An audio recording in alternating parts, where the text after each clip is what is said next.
Екінші жылу станциясында 25 желтоқсанда болған апаттан 2 турбогенератор істен шыққан болатын.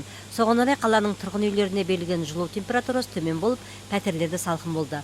Мамандардың айтуынша жылу кесте деген 12-20 градусқа кем болған. Осыған орай оқ жетпес жауапкершілігі шектеулі серіктестігінің басшылары осы жылу жетіспеген күндерде жылуды қайта есептеуге бұйрық шығарған. Что касается по перерасчету, Қайта есептеуге келер болсақ, егер тұрғындарға көрсетілген коммуналдық қызмет дұрыс болмаса, әрине қайта есептеу керек. Бұл бұрыннан бар. Апат болған 25 желтоқсаннан бастап 31-не дейін 6 күнде жылу төмен болды. Қайта есептеу туралы бұйрық берілді.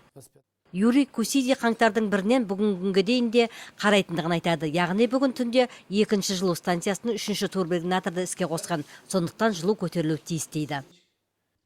Сонымен бірге 1-ші қаңтардан бүгінге дейін 2-ші жылу станциясында бір турбогенератор түнде іске қосылды. Таңертең болғандықтан қазір температура 8-9 градусқа көтерілген болар. 9 градус десек кестен ұстап тұрамыз. Егер сырттағы ауа 18-20 градус болса, егер оннан жоғары болса, қиындық болады.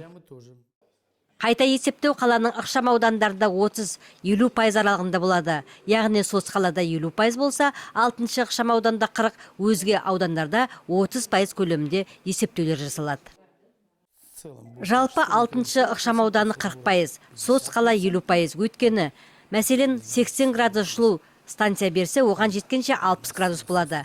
Ал аяз кезінде тіпті төмен болады. Әрине жылу берудің кестесі сақталмайды. 12-20 градусқа кем болуда. Аяз кезінде бұл үйлерде бірден байқалады.